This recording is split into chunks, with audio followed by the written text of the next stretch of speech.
Welcome to crypto market pulse. आपके साथ मैं हूं अयाज, क्रिप्टो मार्केट से आज की बड़ी खबरों के साथ। चलिए देखते हैं आज के टॉपिक।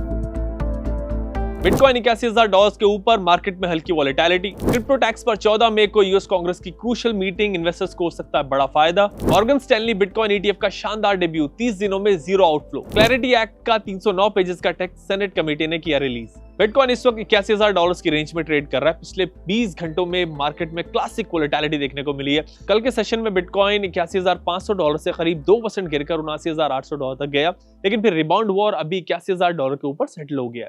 इस वोलेटिलिटी की बड़ी वजह अप्रैल का यूएस का इन्फ्लेशन डेटा रहा, जो 2023 के बाद हाईएस्ट लेवल्स पर है। इस डेटा के बाद फेड के इंटरेस्ट रेट हाइक के चांसेस बढ़ गए, जिससे क्रिप्टो पर प्रेशर बढ़ेगा। साथ ही जियोपॉलिटिकल कंसर्न्स अपनी जगह बनी हुई है। अब सबकी नजर ट्रंप और चाइनीज प्रेसिडेंट शी जिनपिंग के बीच थर्सडे को होने वाली बातचीत पर है। यूएस कांग्रेस 14 मई को क्रिप्टो टैक्स रूल्स पर एक मीटिंग करने जा रही है। इस मीटिंग में पैरिटी एक्ट पर बात होगी, जिसके तहत स्टेकिंग रिवॉर्ड्स पर टैक्स को 5 साल तक पोस्टपोन किया जा सकता है।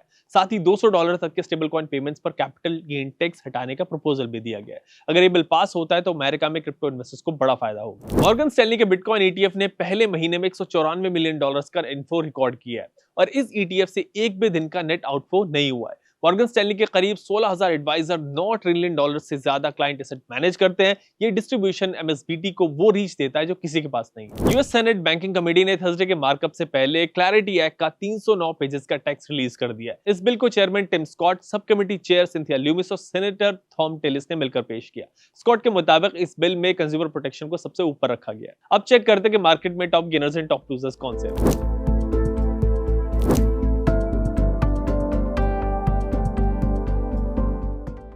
अब बारी है resistance and support levels. Bitcoin का रेजिस्टेंस लेवल है $82,000 से $83,000 के बीच और सपोर्ट जोन है $78,500 से $79,500 के बीच। इथेरियम का रेजिस्टेंस जोन है $2315 से $2340 के बीच और सपोर्ट जोन है $2220 से $2260 के बीच। बीएनबी का रेजिस्टेंस जोन है $685 से $690 के बीच और सपोर्ट जोन है $660 से $665 के बीच। सोलाना का रेजिस्टेंस जोन है $97 से $98 के बीच और सपोर्ट जोन है $91 से $92 के बीच। एक्सआरपी का रेजिस्टेंस जोन है $1.47 से $1.49 के बीच और सपोर्ट जोन है $1.40 से $1.42 के बीच। यूएस इन्फ्लेशन डेटा और जियोपॉलिटिकल कंसर्न्स की वजह से मार्केट अभी थोड़ा वोलेटाइल है। ऐसे में एग्रेसिव पोजीशंस अवॉइड करें।